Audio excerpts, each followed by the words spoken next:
I've been asked to talk about some of my ET experiences by several people, and so this is what this video is for.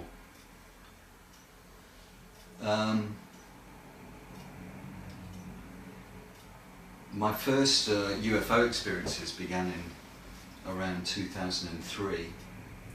That is on a conscious level.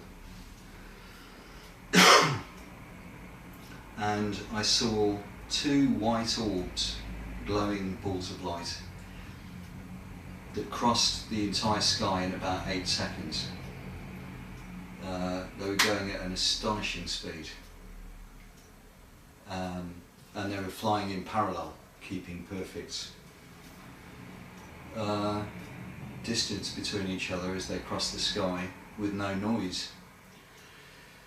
And around that time I had a kind of passing interest in ETs, but although intuitively I believed that it was a reality that the ETs were visiting, I was very sceptical about anyone who made claims of ET contact. Extremely sceptical. In fact, I remember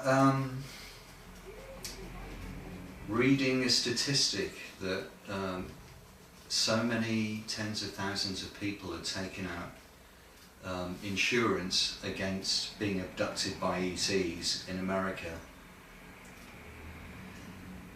And I found it extremely funny. You know, that I just laughed my head off at that. I thought it was hilarious. And so I did have an interest, but I wasn't fully engaged in the subject, and I hadn't done a lot of research on it. So that's only 13 or 14 years ago. Now skip forward to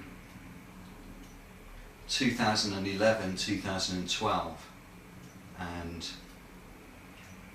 I've developed far more of an interest in it for no apparent reason. And in fact, I'd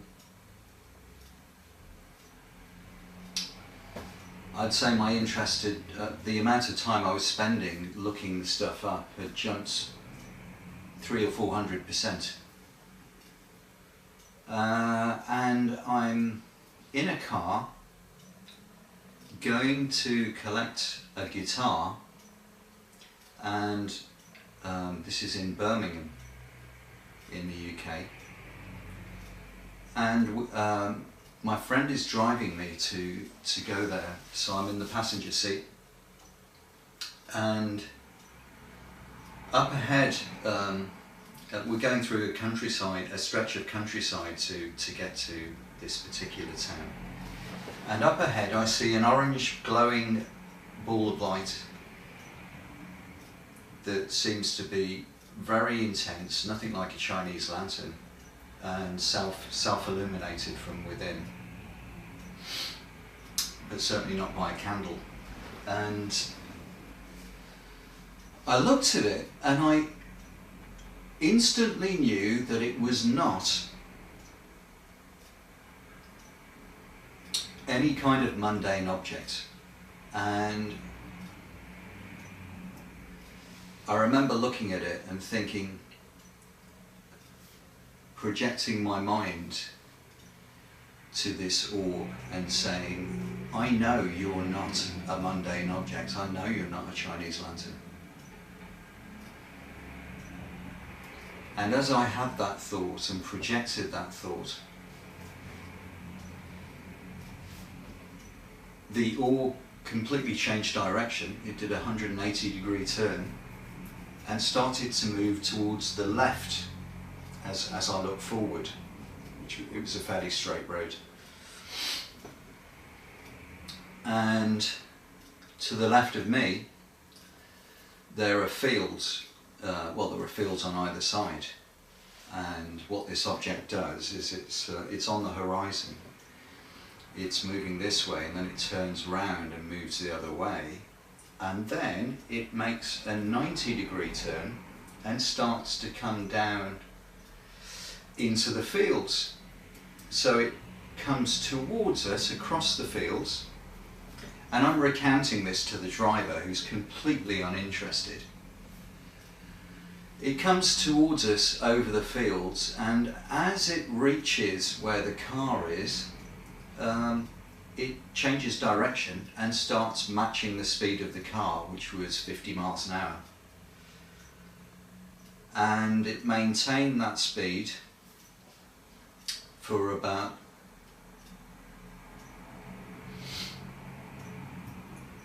4 or 5 minutes.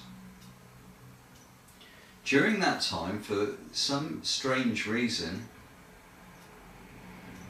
I decided that I felt that I was being telepathically scanned.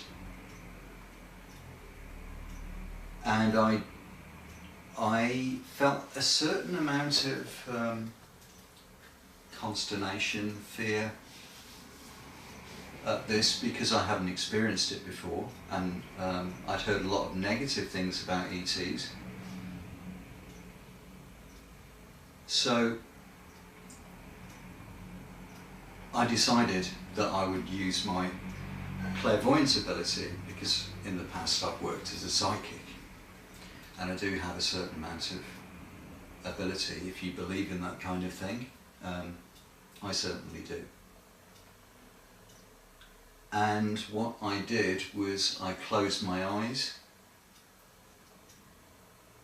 and I visualized myself appearing inside the orb.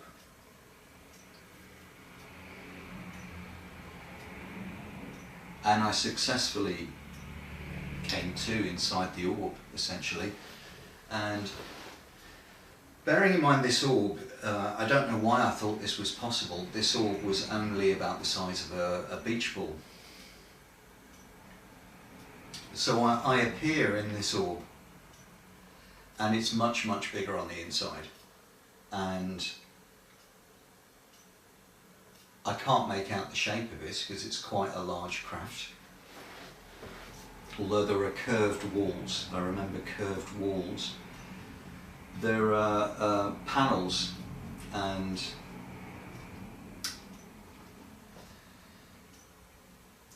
sloping array panels built into the walls that come out of the wall, and there are beings, small 4-foot beings, white, a little bit like the greys but not quite like the greys, and they're totally unconcerned about me. I think one of them may have seen me, but generally they paid me no attention whatsoever. And I'm looking around and just seeing these beings operating in a very casual way around instrumentation panels and just walking around casually inside this craft. And then I come back into the car, I bring my consciousness back into the car, and the orange orb is still there, it's still maintaining the same speed next to the car. And I'm looking at it thinking, we are connected, we're telepathically connected. And as I'm having that thought, the orange orb starts to fade from the top down. Well, when I say fade, disappear from the top down. So the crescent of the top disappears, like a sliver of the top, and it ends up as a semicircle, and then it ends up as a crescent on the bottom, and then it's no longer there. But of course, I still feel it there, and I know it's still there. So at that point, the orb has shown itself to me, cloaking. Which is different from what I've come to realise later would be a phasing in, phasing out of this dimension, which would be a kind of vibratory shift, which enables them to shift from one dimension into another. I mean, there may be some similarity in the process, but this was an actual cloaking, which I think might be different to some of the other processes that they have, possibly. So that was my first experience. I submitted a report to Birmingham UFO Network with David Hodson, I think his name is, who was very sceptical.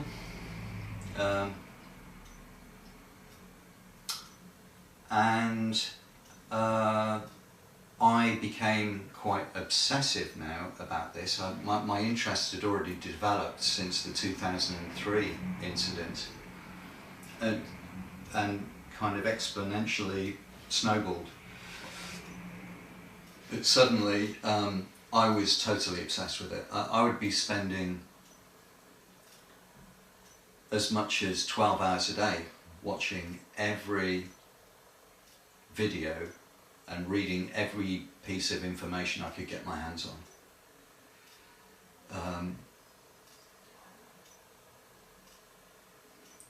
Looking into everything from the first sightings of airships in the 1880s, or even going further back to ancient times, right up to the 1950s and the contact movement, to the modern disclosure movement, and everything in between, and studying both the positive and the negative sides, including the positive aspects proposed by Dr. John Mack, who I'm personally a big fan of, and the more negative ETs are here to take us over perspective of David Jacobs and Bud Hopkins and some of the other therapists and researchers that are out there now as well.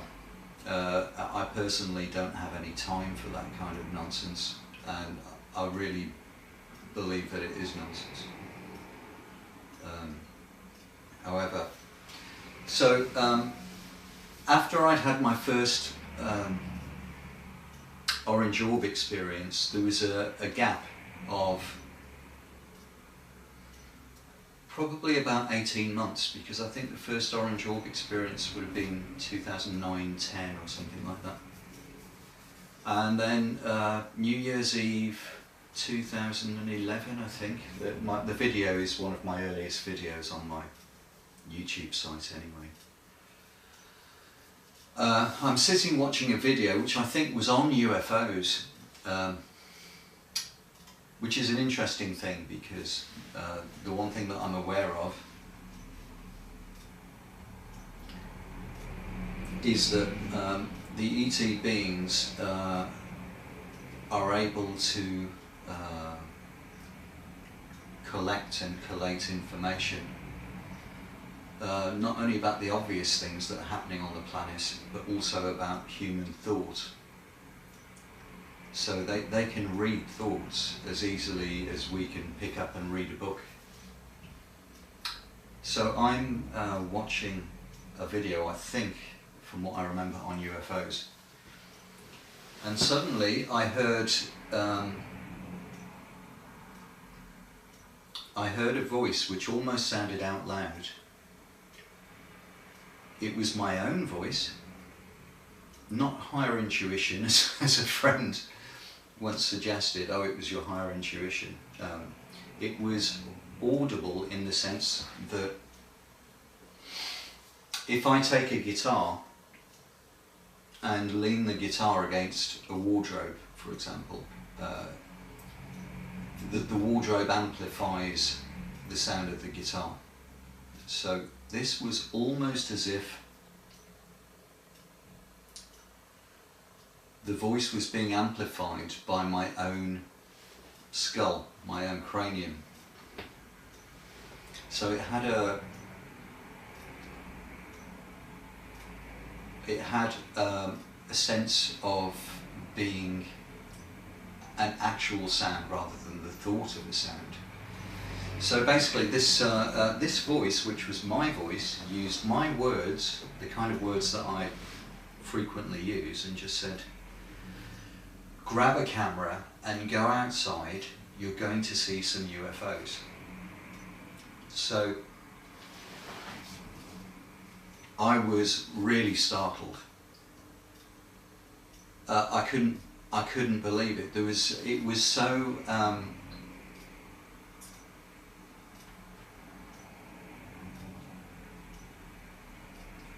it was so startling in its reality, in the fact that although the voice didn't sound like it was in the room, it sounded as if it was out loud in some way. So it was startling to be sitting watching a video and hear something like that. So I had quite a crude video recorder with 2 condenser mics. It was video recorders specifically designed for musicians, because the sound quality on it is very good. Not ideal for video though. So I rush outside and open the door, and I'm there in 20 seconds. And sure enough, I look around, and there, around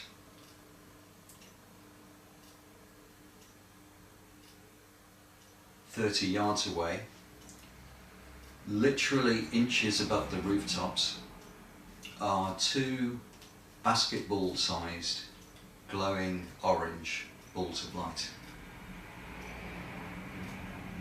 which are crossing slowly across the road at rooftop level, and at the pace of casual walking, that kind of speed.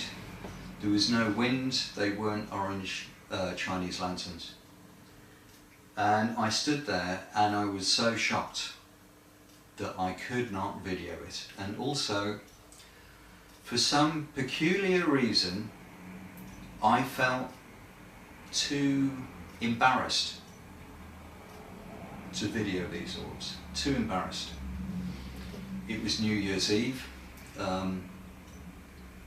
I hadn't had a drink, but obviously everybody else had. I really wasn't in the mood for it. I wasn't in a very good. I wasn't in a very good mental state on that day, so I decided to not celebrate New Year's Eve. And there were some people coming up behind me who were party goers, and they'd all had quite a few drinks, and I felt too embarrassed to start pointing my camera towards these orbs and video them. So I waited for them to pass, and as they passed, a policeman and a policewoman came out of the road that they just disappeared into, or above rather. And I decided to run and catch them so I could video them this time. And I ran round the corner, no orbs. I tried multiple angles by moving back, moving forward, looking at different angles over the rooftops, nowhere. Then I started running like a maniac through Shrewsbury town centre, desperately trying to find these orbs, desperately wanted to see them. And I came all the way to a bridge very near where I'm living now, which I don't think is necessarily a coincidence actually. And I stood on this bridge and I was totally out of breath because I'd run hundreds of yards. And I suddenly remembered that I'd been watching Stephen Greer talking about the CE5 protocols. And I thought, I will do my own version of the CE5 protocols. And I simply closed my eyes and I said to the ETs, please, please, please come back. Please. I was too embarrassed to video you. Please give me another opportunity. And as I was doing this, the energy, what you might call Kundalini energy, shot up my back, and I felt an incredible rush of energy that was exhilarating.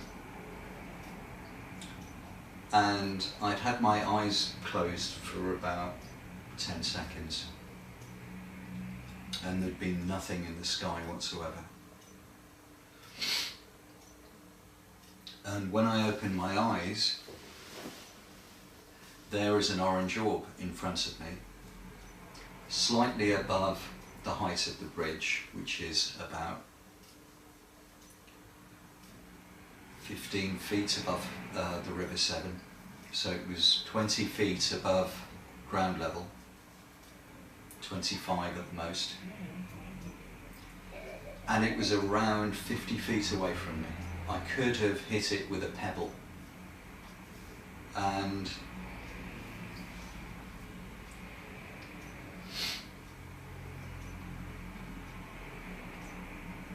I couldn't believe my eyes.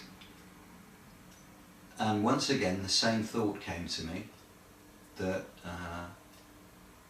somebody could turn up and ridicule me for videoing this UFO stroke orb. So I didn't video it for long. However, I got the distinct impression that there were multiple beings inside this basketball-shaped sized orb. And I couldn't tell you how I knew that. I also got the sense that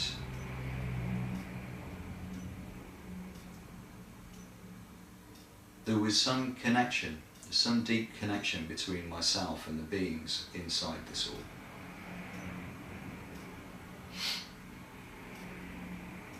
And even a sense in which I was closer to these beings than I was to the human beings around me. That in some sense I myself was one of these ETs.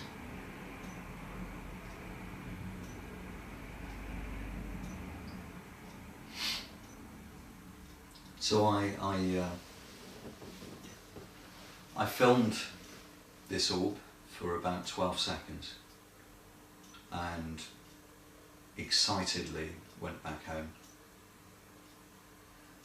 and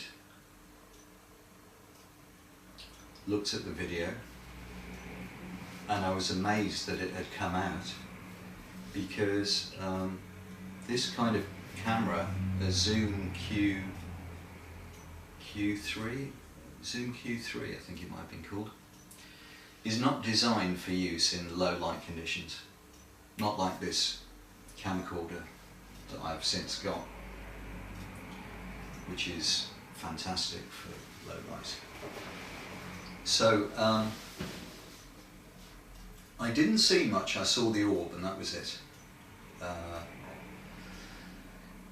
A friend of mine downloaded the video and lightened it. He used some video editing software, and suddenly there in front of me in the video is my own face, which is not possible, because effectively what if I can just find something that can stand for the camera that I was using. Okay, essentially it was very similar size to this, and it has a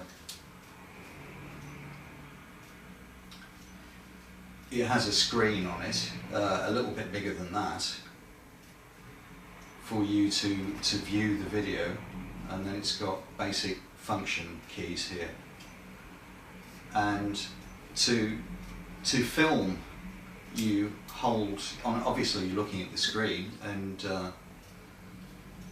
you've got the camera there, and essentially you've got two condenser microphones at the top. So I'm doing that. That's how I was filming it. That's not what I got on the video. What I got is as if, let's say, where you, the viewer, are is where the orb is. What I did was that, so I'm filming towards you. But in the video, what I get is this.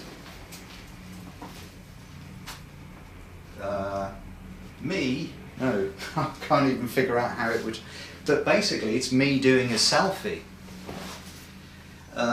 with my back, with my back to, so my back would have been to the camera, and I'm doing this, so I'm filming, the orb is behind me, and there's a shot of me also in the film. However, I can assure you I wasn't doing that. So that's one of the many paranormal experiences that I've had, and it came out on the video, because I've never done a selfie in my life, and that is certainly not what I was doing. Also, I've ruled out the possibility that I actually filmed an orb that was on the other side of the bridge, which is the only other possibility, because there are no reflective surfaces or anything like that. But I know that's not the case, because I've got landmarks in the video of the local abbey, which is indeed on the side of the video that I was, side of the bridge that I was filming. So, gosh, this is turning into a long video. I haven't even begun yet, really. So that experience really blew my mind, and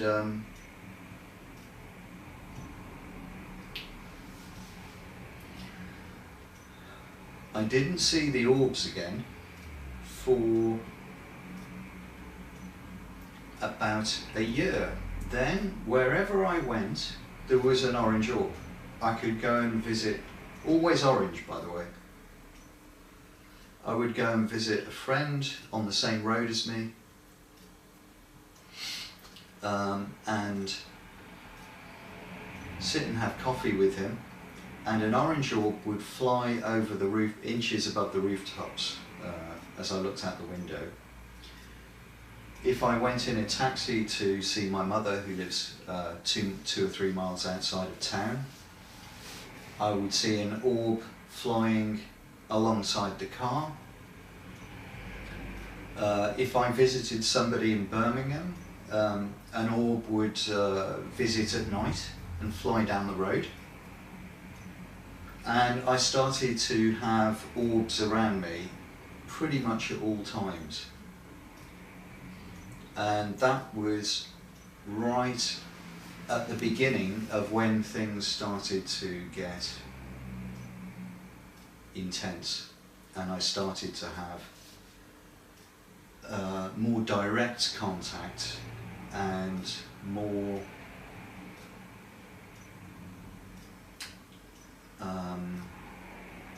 immediate experiences, including orbs flying around my flat, the military getting involved, and helicopters flying, hovering over the house I lived in. Helicopters following me when I was going for a walk, and many other experiences, including visitations, sound healing, and various other things that it might be a good idea if I go into in the next video. So I think just for now I'm going to leave it at that, because otherwise it's going to take me a day to upload this stuff. But thanks for listening, and I'll do another video very soon. And I hope you've got something out of this.